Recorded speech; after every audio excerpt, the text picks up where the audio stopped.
पिछले पार्ट में हम लोगों ने बेसिक इंट्रोडक्शन के बारे में बात कर ली है अपने एसईओ के बारे में। आज की इस वीडियो में बेसिकली हम लोग ऑन पेज एसईओ के बारे में जान रहे होंगे, लेकिन उससे पहले अगर मैं थोड़ा सा रिकैप करा दूं तो हमने पिछली वीडियो में मेनली बात करी थी कि अगर हमको एसईओ करनी है तो हमें गूगल पे ध्यान देना होगा, हमें गूगल की गाइडलाइंस को फॉलो करना होगा। इसी के साथ ही साथ हमारा जो गूगल की जो हमारी रिकमेंडेशंस हैं हमें उनको फॉलो करना होगा। And at the very basic level अगर हम इस चीज़ को करते हैं, ये बहुत ही इंपॉर्टेंट चीज़ है, अगर इस चीज़ को हम करते हैं, इस चीज़ को परफॉर्म करते हैं, देन हमारे काफ़ी ज़्यादा चांसेस बढ़ जाते हैं एसईआरपी में रैंक करने के। ना पिछली वीडियो में जब हम बात कर रहे थे तो हमने टाइप्स ऑफ एसईओ के बारे में भी बात करी थी, जिसके अंदर हम लोगों ने 3 चीज़ें देखी थी, on page SEO, of page SEO और इसी के साथ ही साथ टेक्निकल एसईओ। तो आज की इस वीडियो में हम लोग ऑन पेज एसईओ के बारे में थोड़ा सा बात कर रहे होंगे। तो स्टार्ट करते हैं। Starting with our first point, ये बहुत इंपॉर्टेंट पॉइंट है। First of all know this thing that whatever SEO we are doing we have to do it page wise, and page wise ही SEO होती है। Okay, इसका मतलब क्या है? सिंपली जैसे मैंने बस ऊपर से लिखा है, ये एक एप्लीकेशन है, ये एक वेब ऐप है नील पटेल जी की। तो मैंने बस वेबसाइट का एग्जांपल लेना है। सपोज मैं ये एग्जांपल भी ले लूँ, कोई और एग्जांपल भी ले लूँ तो भी चलेगा। अब अगर मैं जैसे एग्जांपल लेता हूँ हबस्पॉट ब्लॉग का, ओके, हबस्पॉट ब्लॉग का, तो इनकी वेबसाइट आएगी। अब मैंने यहाँ पे लिखा है ये है कि first of all know this thing that whatever SEO we are doing we have to do it page wise, यानी कि एसईओ हमेशा पेज वाइज होती है। इसका मतलब ये है कि जैसे इस वेबसाइट पर मैं अभी आया, इसका मतलब ये है कि यहाँ पे देखो पेजेस की सेक्शन है, blogs, newsletter, videos, podcast, resources. अगर मैं ब्लॉग्स पे क्लिक करता हूँ तो एक मेरे पास नया पेज खुल करके आएगा। ओके, यहाँ पे देखो सेक्शंस है। सपोज मैं इस पेज पे जाता हूँ मार्केटिंग वाले सेक्शन पे, तो मार्केटिंग वाला सेक्शन खुल गया। तो ये एक हमारा पेज है, इसकी एसईओ करी गई होगी, इसकी इस पेज की एसईओ करी गई होगी। सिमिलरली जितने भी यहाँ पे टॉपिक्स हैं, सेल्स पेज पे अगर मैं जाता हूँ तो यहाँ पर इसकी भी एसईओ करी गई होगी। तो यहाँ पे हमें पता क्या चला कि जो एसईओ होती है वो हमेशा पेज वाइज करी जाती है। सिमिलरली यहाँ पे अभी मैंने बात करी है ऑन पेज एसईओ की, लेकिन अगर हम बात करें ऑफ पेज एसईओ की तो उसके रिस्पेक्ट में भी हम फिर लिंक्स वगैरह क्रिएट करते हैं तो पेज को कंसीडर कर रहे होते हैं। So again remember this point कि जब कभी भी हम एसईओ कर रहे होते हैं तो पेज वाइज एसईओ कर रहे होते हैं। इसमें होम पेज और आपके जो भी नेविगेशंस हैं वो सभी इंक्लूडेड होते हैं। अब इन टर्म्स ऑफ जब बात आती है डिफाइनिंग की, on the very basic level अगर कोई आपसे पूछे कि ऑन पेज एसईओ बेसिकली है क्या, तो यहाँ पे मैंने देखो क्या लिखा है, on page SEO refers to the optimization technique apply directly to a websites individual pages to improve its visibility on search engine result page. इससे भी ज़्यादा आसान भाषा में मैंने नीचे ये वाले डब्बे में समझा रखा है। पहले इसकी बात करते हैं। ऑन पेज एसईओ के अंदर बेसिकली हम लोग पेज की जितने भी विजिबल एलिमेंट्स होते हैं उन पर फोकस कर रहे होते हैं एंड उनकी ऑप्टिमाइजेशन कर रहे होते हैं। अब उसके अंदर सारे कंटेंट भी आते हैं हमारे, उसके अंदर सारे इमेजेस भी आते हैं, उसके अंदर सारे हमने जो वीडियो मटेरियल्स इस्तेमाल किए हैं, टेक्स्ट इस्तेमाल किए हैं, उन सब की ऑप्टिमाइजेशन आती है। एंड अगेन ये चीज़ डायरेक्टली अप्लाई की जाती है वेबसाइट्स के जो इंडिविजुअल पेजेस हैं, जो पोस्ट हैं उन पर। सो ये चीज़ जो है समझने के लिए बहुत ज़्यादा ज़रूरी है हमारे लिए कि जो ऑन पेज एसईओ है वो पेज वाइज करी जाती है। एंड वही सेम चीज़ मैंने यहाँ पे लिख रखी है नीचे, optimization to the visible content and HTML source code. So पहले बात करते हैं optimization to the visible content. Okay, ओ ये क्या बन गया, थोड़ा सा क्लियर करते हैं इसको। सबसे पहले बात करते हैं हम लोग optimization to the visible contents. इसका मतलब क्या है? देखो सारे विजिबल कंटेंट्स का मतलब नाम से ही हमें पता चल रहा है। अगर सपोज मैं इस पेज को ओपन करता हूँ तो इसमें हमारे जितने भी विजिबल कंटेंट है, विजिबल कंटेंट क्या है? ये हेडिंग है हमारी विजिबल कंटेंट, ये पूरा जो टेक्स्ट लिखा हुआ है वो सब कुछ, ये जो इमेजेस इस्तेमाल करी गई हैं, ये जो हमारा नेविगेशन है पूरा, ये पूरा स्ट्रक्चर है इसका, और यहाँ पे जो कलर्स इस्तेमाल किए उन्होंने, जो भी फॉन्ट इस्तेमाल करी, ये सारी चीज़ें विजिबल चीज़ें, विजिबल एलिमेंट्स हैं इस वेबसाइट के, इस पेजेस के। सो इनको हम लोगों ने ऑप्टिमाइज़ कर रखा है हमारे गूगल सर्च इंजन के अकॉर्डिंग। एंड मोर स्पेसिफिकली अगर मैं बात करूँ तो गूगल की गाइडलाइंस के अकॉर्डिंग एंड गूगल की रिकमेंडेशंस के अकॉर्डिंग। अब मैंने मेनली यहाँ पे गूगल की बात इसलिए कर रहा हूँ क्योंकि गूगल पे आज के टाइम पे सबसे ज़्यादा ट्रैफिक है। सो हम लोग मेनली गूगल पे फोकस करते हैं। एंड ऐसा नहीं है कि जब हम सर्च इंजन को शिफ्ट करते हैं तो बहुत सारी चीज़ें बदल जाती हैं। देखो हर एक चीज़ सर्च इंजन है, अगर गूगल का इस्तेमाल करो वो भी एक सर्च इंजन है, बिंग का इस्तेमाल करो आप तो वो भी एक सर्च इंजन है।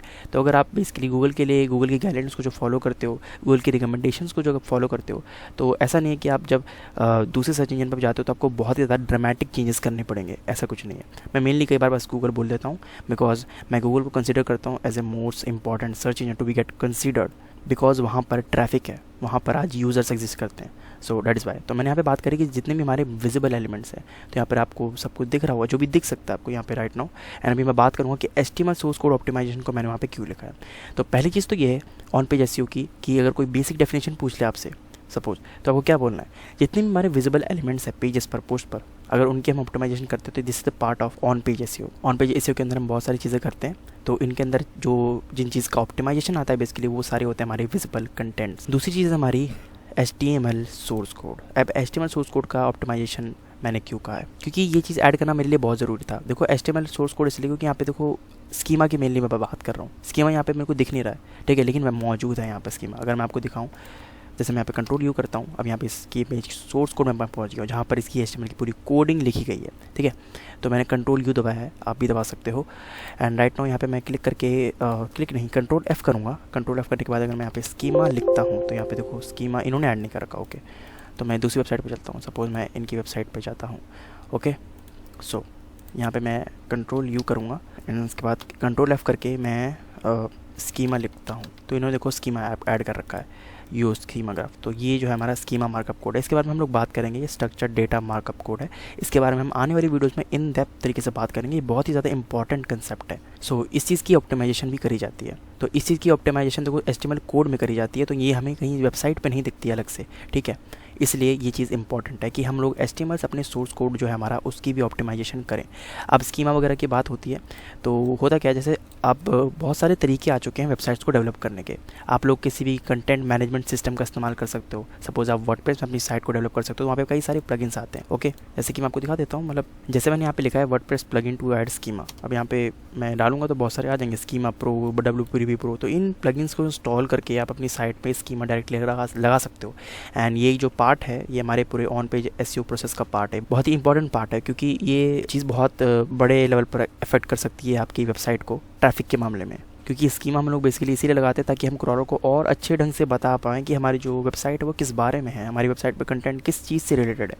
वेल अभी हम स्कीमा के बारे में मेनली बात नहीं करेंगे, लेकिन ये पार्ट है ऑन पेज SEO का, इसलिए मैंने आपको बताया कि ये चीज़ बहुत ज़्यादा ज़रूरी है। सो यहाँ पे मैंने ऑन पेज SEO के अंदर जो HTML सोर्स कोड का ऑप्टिमाइजेशन है इसलिए लिखा है कि अगर सपोज आपने वर्डप्रेस इस्तेमाल नहीं किया, वर्डप्रेस में तो प्लगइन से काम हो जाता है, लेकिन आपकी जो वेबसाइट है वो कस्टम कोडेड है, तो आप क्या करोगे? आप सपोज आपने अपने डेवलपर से वेबसाइट बनवाई है जिसको पूरी कोडिंग आती है, तब उसे बोलोगे स्कीमा मार्कअप ऐड कर दो भाई, तो क्या करेगा HTML कोड में जाके वो स्कीमा मार्कअप ऐड कर देगा, जो कि उस पेज की जो कोडिंग है उसमें जाके स्कीमा मार्कअप ऐड कर देगा, ओके। सो ये एक बहुत ही इंपॉर्टेंट एस्पेक्ट था जो कि हमें समझना हमारे लिए बहुत ज़्यादा ज़रूरी था। सो यहाँ पर देखो यार, मैं थोड़ी सी इसी के साथ ही साथ बात करना चाहता हूँ टेक्निकल SEO के एस्पेक्ट के बारे में, क्योंकि ये भी बहुत ही ज़्यादा इंपॉर्टेंट एस्पेक्ट है किसी भी वेबसाइट में। अगर हम उसकी SEO कर रहे हैं तो उसकी SEO परफॉर्म कर रहे हैं। देखो टेक्निकल SEO के अंदर होता क्या है कि हम पूरी वेबसाइट को कंसिडर कर रहे होते हैं, बिकॉज इसके अंदर बहुत सारी चीज़ें आती हैं। ऐसी कुछ चीज़ें आती हैं कि हमारी वेबसाइट सिक्योर है कि नहीं, हमारी वेबसाइट पे SSL सर्टिफिकेट लगा है कि नहीं, हमारी वेबसाइट HTTPS पे अवेलेबल है कि नहीं। सपोज जैसे वेबसाइट है हमारी, यहाँ पे जो ताला आपको दिख रहा है ये, इसका मतलब ये कनेक्शन इज सिक्योर, तो इसका मतलब ये है कि जो साइट है इस पे SSL लगा हुआ है, सभी साइट पे लगा हुआ है, देख सकते हो आप यहाँ पे। मतलब ये तो कोड है, मैं कोड को बंद कर देता हूँ, ओके। तो सब जगह यहाँ पे जैसे मैं इस वेबसाइट पे जाता हूँ, सो जैसे कि आप देख सकते हो राइट नाउ यहाँ पे भी हमारा इस वेबसाइट पे SSL सर्टिफिकेट लगा हुआ है, ओके।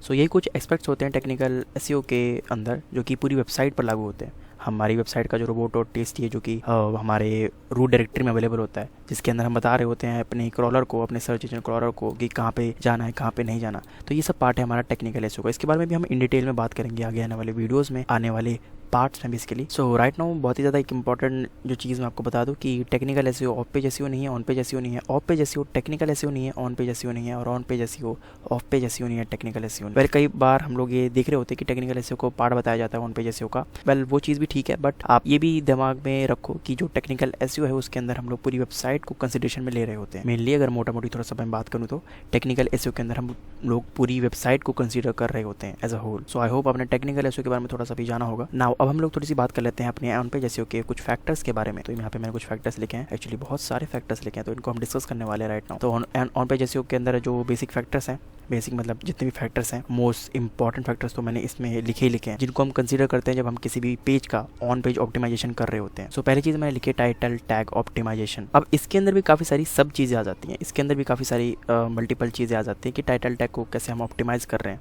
टाइटल टैग कितने हमारी कितनी लेंथ का है, टाइटल टैग में हमारे कितने नेगेटिव वर्ड्स इस्तेमाल हो रहे हैं, यहाँ पे पॉजिटिव वर्ड इस्तेमाल हो रहे हैं, ये सारी चीज़ें पार्ट है हमारे टाइटल टैग ऑप्टिमाइजेशन के। सिमिलरली बहुत सारी जितनी भी एक्सपेक्ट्स आगे आएंगे उनमें भी पार्ट्स होते हैं, सब पार्ट्स होते हैं, हमें सब पे फोकस करना होता है, ओके। सो पहली चीज़ on the very basic level जिसको हम कंसिडर कर रहे होते हैं, तो मैं यहाँ पे पहले इसको मिटा देता हूँ यार। यहाँ पर आप देख सकते हो मैंने टाइटल टैग के बारे में लिखा है कि write a concise and compelling title tags up to 60 characters, ये हमारी लेंथ होनी चाहिए बेसिकली, 50 to 60 कैरेक्टर्स के around that accurately represent the page content. हमारा जो टाइटल है वो हमारे पेज की कंटेंट को रिप्रेजेंट कर रहा है कि नहीं कर रहा, एंड किस ढंग से कर रहा है, ये भी बहुत ज़्यादा इंपॉर्टेंट है। दूसरा पॉइंट है हमारा include primary keywords near the beginning of title tag. देखो ऑन पेज ऑप्टिमाइजेशन से पहले हम लोग अपनी कीवर्ड रिसर्च को परफॉर्म करेंगे। कीवर्ड रिसर्च को परफॉर्म करने के बाद हमारे पास कुछ कीवर्ड्स निकल करके आएंगे जिन पे हम चाहते हैं कि हमारी जो वेबसाइट है वो रैंक करे। सो यहाँ पे मैं पेन लेता हूँ अगेन। तो हम चाहते हैं कि हमारी जो वेबसाइट है उस पर उन कीवर्ड्स पे रैंक करे। नाउ तो हम उन कीवर्ड्स को अपने कंटेंट के अंदर प्लेस करेंगे मल्टीपल जगहों पर, ठीक है। तो ये भी हम डिज़ाइन करेंगे, इसकी भी स्ट्रैटेजी बिल्ड करेंगे। तो उसके अंदर ही हमारा टाइटल टैग के अंदर हमारा जो कीवर्ड है, प्राइमरी कीवर्ड है, बेसिकली होना ही होना चाहिए। अगर हम on the very basic level on page optimization के बारे में अगर नॉलेज गेन कर रहे हैं तो हमें पता होना चाहिए कि जो हमारा प्राइमरी कीवर्ड है वो हमारे टाइटल टैग में हो। इट हेल्प्स द क्रॉलर, जो हमारा बॉट है गूगल का सर्च इंजन का, वो हमारी जब वेबसाइट पे आएगा तो पहले अगर टाइटल को ही देखेगा तो उसमें हमारा वो जो कीवर्ड होगा अगर वहाँ पे प्रेजेंट, तो क्रॉलर को पता चलेगा कि आगे आने वाला जो कंटेंट है वो किस बारे में। एंड इसी के साथ साथ सिर्फ क्रॉलर को ही मद्देनजर नहीं रख रहे हम लोग, यूज़र की भी बात कर रहे हैं। यूज़र भी क्लिक करेगा, ठीक है। सपोज उसने कुछ टाइप किया व्हाट इज़ डिजिटल मार्केटिंग, सो उसको यूआरएल भी ऐसा कुछ दिखना चाहिए। सपोज जो कंपनी है company.com/what is digital marketing, about digital marketing, knowledge of digital marketing, ऐसा कुछ यूआरएल होगा तो अच्छा लगेगा, ठीक है। वो यूज़र एक्सपीरियंस को भी एनहांस करेगा। सो आगे मैंने बात करी है डिस्क्रिप्शन ऑप्टिमाइजेशन की। जब आप सर्च रिजल्ट पेज पे जाओगे, सर्च इंजन रिजल्ट पेज पे जाओगे, सपोज यहाँ पे मैं लिखता हूँ कुछ भी लिखता हूँ, व्हाट इज़ डिजिटल मार्केटिंग हमने बहुत लिख लिया है। What are the schema markup, okay लिखता हूँ मैं, what are the schema markup. तो यहाँ पर देखो कुछ वेबसाइट्स हैं, ओके ऑब्वियसली वेबसाइट्स हैं। तो यहाँ पे जैसे हमारी पहली वेबसाइट है तो स्पॉन्सर पोस्ट है यार, ऑर्गेनिक रिजल्ट से उम्बार्को आई, उम्बार्को, ओके। तो ये हमारा टाइटल है, ओके ये हमारा जो है टाइटल है बेसिकली।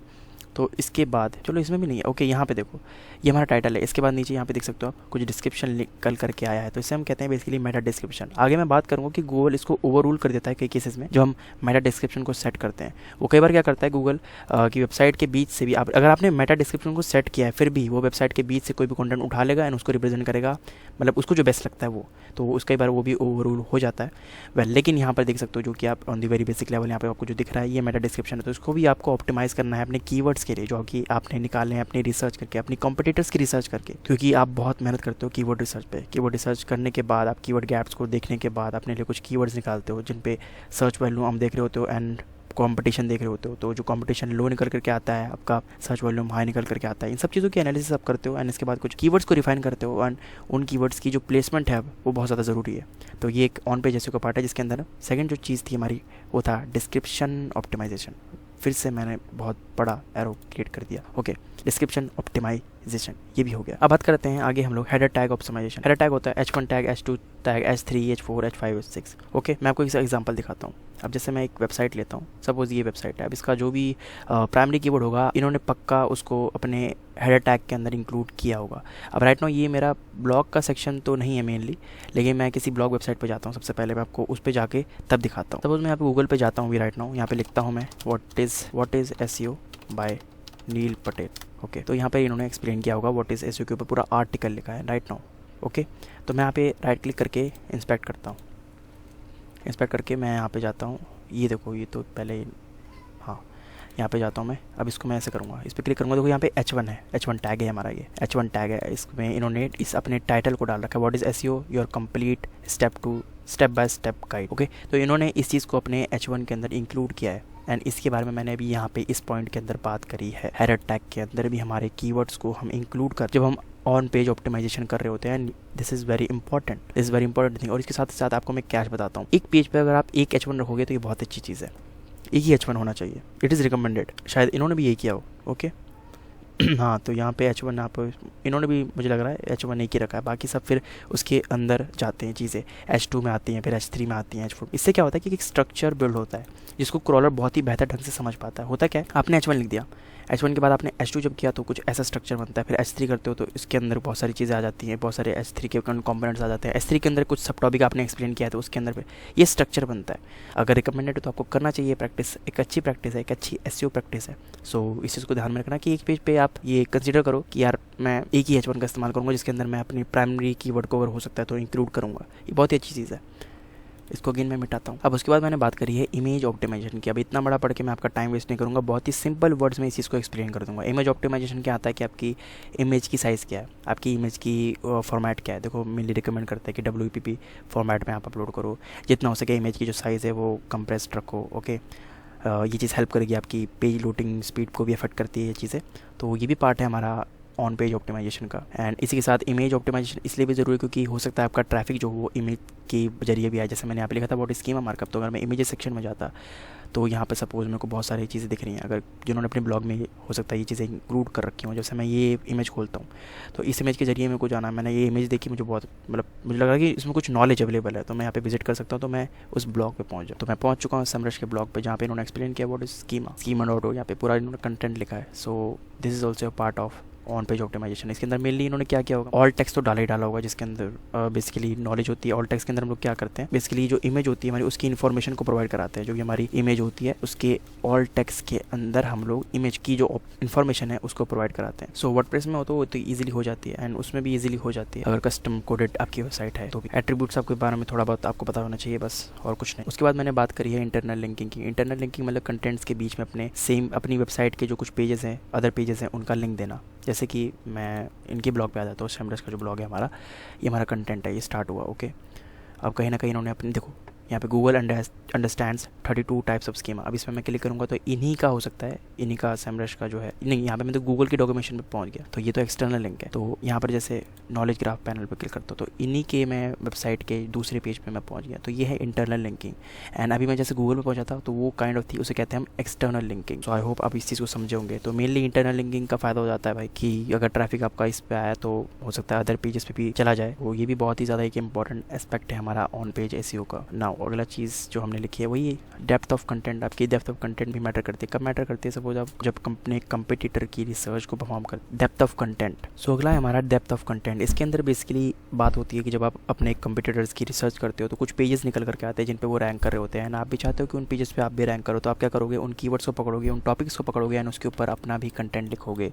तो आप जितना बड़ा कंटेंट लोगे, जितना इन डेप्थली चीज़ों को एक्सप्लेन करोगे, वो उतना ही ज़्यादा बेनिफिशियल आपके लिए साबित होगा। ओके, क्योंकि गूगल भी देखता है ना फ्रेश कंटेंट को, वो चाहता है कि वो यूज़र के सामने ला करके उसको रिप्रेजेंट करे फ्रेश कंटेंट को। सो अगर आप अपडेटेड टॉपिक लिखते हो, अपडेटेड कंटेंट प्रोवाइड कराते हो, तो ऑब्वियसली आपके रैंकिंग के जो चांसेस है वो इंक्रीज़ हो जाएंगे। So mainly depth of content के अंदर मैंने इसी चीज़ के बारे में बात करी है कि आप किसी भी टॉपिक के ऊपर डिटेल इन्फॉर्मेशन प्रोवाइड कराते हो, एक बहुत ही वेल ऑप्टिमाइज कंटेंट प्रोवाइड कराते हो। एंड यहाँ पे अगेन छोटी सी एक मिस्टेक, इम्प्लीमेंटिंग लिखना था मेरे को यहाँ पे। कोई बात नहीं, अभी मैं इसको रहने देता हूँ, आप इतने तो समझ ही जाओगे यार। यहाँ पे इम्प्लीमेंटिंग लिखा है तो इम्प्लीमेंटिंग स्कीमा मार्कअप कोड। तो स्कीमा मार्कअप के बारे में अभी हम लोग ज़्यादा बात नहीं करेंगे। मैं आपको इन दी वेरी सिंपल टर्म्स में आपको इस चीज़ को एक्सप्लेन करना चाहता हूँ कि यहाँ पे जो मैंने लिखा है इम्प्लीमेंटिंग स्कीमा, इसका मतलब यही है कि आप अपने पेजेस के बारे में क्रॉलर को समझाना चाहते हो कि मेरा पेज किस बारे में। देखो जो क्रॉलर है वो बॉट है, वो हिंदी इंग्लिश नहीं समझता, मतलब मेनली जो है वो इस चीज़ों को नहीं समझता, वो कोडिंग की भाषा को वो समझता है, स्ट्रक्चर देखता है। तो यहाँ पर आपका काम आता है स्कीमा मार्कअप। वो और भी बेहतर ढंग से बता पाता है जो क्रॉलर है उसको कि आपका पेज किस बारे में है, आप किस बारे में, आपकी वेबसाइट किस बारे में है, आप अपने आप में पर्सन हो, ऑर्गेनाइजेशन हो, किस चीज़ से अपने आप को रिफ़र करते हो। तो ये चीज़ आपको बहुत ज़्यादा हेल्प कर सकती है रैंकिंग को अचीव करने में, जो भी आप चाहते हैं। सो SERP पे रैंकिंग को अचीव करने के लिए ये भी चीज़ बहुत ज़्यादा इंपॉर्टेंट है कि आप स्कीमा मार्कअप का लेवरेज उठाओ। बहुत सारे लोग नहीं करते, जो कि एक बहुत बड़ी गलती है। तो आगे हम बात करेंगे कि इसको कैसे ऐड करते हैं, सारी चीज़ें बात करेंगे। नाउ थोड़ा सा हम देखते हैं, अगला हमारा पॉइंट है एन ऑप्टिमाइज्ड URL। देखो URL तो बहुत ही ज़्यादा, URL में भी आपका अगर कीवर्ड इंक्लूडेड है तो ये बहुत अच्छी बात है। ओके, जैसे मैं आपको एग्जांपल ही बता देता हूँ। समरश के मैं गया था, मैं यहाँ पे मैं ब्लॉग पे आया हूँ। ओके, यहाँ पे देखो टॉपिक क्या, what is schema markup and how to implement structure data. इनका URL देखो, samrush.com/blog/what is schema beginners guide to structure data। तो यहाँ पे व्हाट इज स्कीमा हो सकता है इनका ये प्राइमरी कीवर्ड हो जिनको इन्होंने बेसिकली इंक्लूड कर रखा है अपनी URL में, एंड यही होता है। तो आपको भी कोशिश करनी है कि आपका जो URL हो वो वेल ऑप्टिमाइज्ड हो, because it is a part of on page SEO and it helps you to do the SEO। अब उसके बाद मैंने और कुछ फैक्टर्स लिख रखे हैं, user experience, CTR optimization, page loading speed, content depth की हमने बात कर ली है, engagement rate, user retention things, EAT framework. पहला यूज़र एक्सपीरियंस के ऊपर आपको काम करना है। ये मैंने एज ए कंसीडर किया था चौथा फैक्टर, क्योंकि ये बहुत ज़्यादा इंपॉर्टेंट फैक्टर है। बिकॉज ये इसलिए इंपॉर्टेंट फैक्टर है क्योंकि अगर आप अपने आप को in the long term as a brand देखते हो, as a well establish brand, तो आपको इस चीज़ पर काम करना होगा। सो यूज़र एक्सपीरियंस को मद्देनज़र रखते हुए अपने कंटेंट को डिज़ाइन करना। एंड दूसरा हमारा इसलिए CTR और ऑप्टिमाइजेशन। आप अपने आप को ऐसे रिप्रेजेंट करो SERP में, आप अपने जो टाइटल को इतना ऑप्टिमाइज रखो, अपने मेटा डिस्क्रिप्शन को इस तरीके से ऑप्टिमाइज करो कि जो बंदा है वो क्लिक करे। उससे होगा क्या, बेसिकली आपका CTR ऊपर जाएगा, एंड CTR अगर ऊपर जाएगा तो गूगल को रिकमेंडेशन जाएगी कि अगर यार ये व्यक्ति की जो वेबसाइट है वो एज़ कम्पेयर टू अदर्स बहुत ही अच्छा परफॉर्म कर रही है, लोग इस पर क्लिक कर रहे हैं, तो क्यों ना इसको अब इसकी जो रैंकिंग है वो अपलिफ्ट कर देते हैं। तीसरे नंबर पे हो सकता है आप रैंक कर रहे हो राइट नाउ, तो वहाँ पे अगर आपके क्लिक्स बढ़ गए कोई छोटे मोटे चेंजेस करने से, टाइटल में आपने चेंजेस कर दिए कुछ, तो इसकी वजह से तो हो सकता है कि आपकी जो रैंकिंग है वो अपलिफ्ट हो जाए एंड आप 3rd से सीधा 1 पे शिफ्ट हो जाओ। ओके, अगला क्या है हमारा पेज लोडिंग स्पीड। इस पर भी आपको काम करना है, जिसके अंदर मेनली जो इमेज ऑप्टिमाइजेशन को अगर आप करोगे एंड बहुत सारे और भी एस्पेक्ट्स हैं उनको भी आप परफॉर्म करोगे, तो आपको जो है पेज लोडिंग जो स्पीड है आपकी वो कम करनी है, वो कम हो जाएगी आपकी। उसके बाद हम लोगों ने कंटेंट डेप्थ की बात कर ली थी। इंगेजमेंट रेट के लिए आप कुछ कॉल टू एक्शन बटन्स वगैरह लगा सकते हो एंड इसके साथ ही आपको जिस पे ध्यान देना है वो है ईट फ्रेमवर्क। अपने कंटेंट को बनाते समय आपको एक्सपर्टीज, ऑथोरिटिवनेस एंड ट्रस्टवर्दीनेस के फ्रेमवर्क को ध्यान में रखते हुए अपने कंटेंट को बेसिकली डिज़ाइन करना है। उसके बाद मैंने यहाँ पे आपको बेसिक सी चेकलिस्ट प्रोवाइड करा दी है, अगर आप स्क्रीनशॉट लेना चाहो तो ले सकते हो। मैंने ख़राब कर दिया आपका स्क्रीनशॉट, इसको मैं मिटा देता हूँ। जिसके अंदर मैंने बेसिकली कुछ 20 चीज़ें यहाँ पे मैंने इंक्लूड करी हैं। सो आई होप आपको ऑन पेज एसईओ समझ में आया होगा